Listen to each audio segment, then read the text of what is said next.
네, 안녕하세요. 4월 19일 월요일 오늘 피터치 부분은 시편 34편입니다. 1절을 들어가기 전에 시편 34편의 그 가로에 아비멜렉 앞에서 미친 채 하다가 쫓겨나서 지은 다윗의 시라고 적혀 있습니다. 이 내용은 역사서인 사무엘상 21장에서 그 내용을 확인할 수 있는데요. 사울이 다윗을 죽이려 하자 다윗은 사울을 피해 블레셋 가드로 도망칩니다. 하지만 다윗은 블레셋 가드도 안전한 곳이 아니라는 것을 깨닫고 블레셋 가드 왕 아기스 왕 앞에서 미친 척 하다가 침을 흘리기도 하고 그를 끄적이기도 하고 미치광이 같은 행동들을 보이다가 결국엔 쫓겨납니다. 이런 일들을 겪은 후에 지어진 시가 바로 시편 34편입니다. 여기서 아비멜렉은 블레셋 왕으로 애굽의 바로나 로마의 가이사처럼 통치자의 공식적인 호칭을 뜻합니다.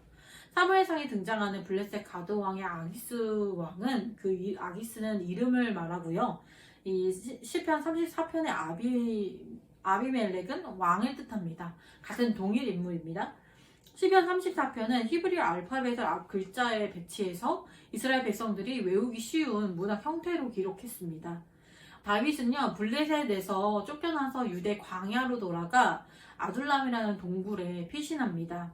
다윗은 그때 그의 일행들과 함께 블레셋 가드왕 아기스 왕 앞에서 있었던 정말 수치스러웠던 일들을 돌아보고 또 오직 하나님만이 자신의 피난처이심을 고백했을 것입니다. 오늘 시편 34편은 다윗이 겪었던 그 가장 두렵고 가장 무서웠던 그 순간에 하나님께 도움을 구하지 않고 블레셋 가드로 도망쳤다가 쫓겨난 이 경험을 통해서 결국 하나님만이 나의 피난처이시고 나의 도움이심을 찬양하는 감사시입니다. 단락별로 들여다보면요, 1절부터 3절은 감사를 드리는 찬송시입니다. 항상 여호와를 감사하며 계속 찬양하는 일을 하라. 여호와를 자랑하고 위대하심을 선포하고 이름을 높이자라고 말합니다. 계속적인 예배, 끊이지 않는 찬양이 드리자는 내용입니다. 정말 삶이 어려운 상황에서도 예배의 자리를 찾고 예배를 드리는 것을 멈추지 않는 이유가 있다면 우리가 예배를 통해 받는 하나님의 위로와 영적인 체험이 정말 크기 때문입니다. 하지만 그것보다 먼저 예배에 먼저 우선되어야 하는 것은 예배를 받으시기 합당하신 하나님을 진실로 찬양하는 것입니다. 4절부터 10절은 다윗이 자신의 이야기를 말합니다. 다윗의 인생에서도 삭제하고 싶은 순간들이 얼마나 많았을까요? 도망자의 삶을 살며 먹을 것을 구걸하고 또 다른 나라에 가서 위협을 느껴서 미친 척하며 부끄러움을 당하다가 풀려나고 이런 일들도 있었습니다. 하지만 다윗은요, 하나님만이 나를 지키시고 나를 구원하시는 피난처이심을 다윗 스스로 생생하게 기억할 것입니다. 8절부터 10절에 너희는요, 회중을 향해 전하고 있기도 하지만 너희가 바로 다윗이 되기도 합니다. 그래서 이 부분은요, 저자인 다윗 자신이 하나님께 드리는 고백입니다. 어쩌면 삭제하고 싶은 그 굴욕의 순간, 정말 실패의 시간은 저와 여러분에게도 모두에게 있을 것입니다.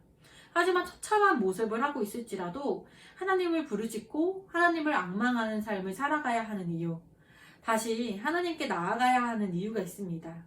우리를 건져내시고 우리를 부끄럽지 않게 하시겠다는 하나님의 돌봄, 하나님의 약속 때문입니다.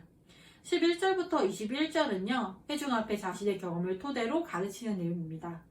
의인을 구원하실 뿐만 아니라 악인도 심판하신다는 하나님을 경외해야 한다라는 내용으로 가르치고 있습니다. 22절은요, 하나님을 따르는 종들의 목숨을 건지시고 주님을 신뢰함으로 주님께로 피하는 자들을 형벌을 받지 않게 하실 것이라는 약속으로 시편 34편이 마무리됩니다. 다윗의 경험을 통해 우리는 알 수 있습니다. 하나님을 경외하는 삶은요, 하나님을 바라보는 것입니다. 우리의 시선을 주님께 맞추고 우리의 걸음을 주님께로 향하는 것, 그러기 위해서는 우리의 일상의 정말 소소한 일들 속에서 하나님을 바라보는 것을 연습해야 합니다. 우리의 피난처, 우리의 도움은 오직 하나님께 있습니다. 오늘 하루도 하나님을 바라보며 나의 삶에 스며드는 하나님의 시선과 걸음을 경험하시는 오늘 되시길 바라겠습니다. 감사합니다.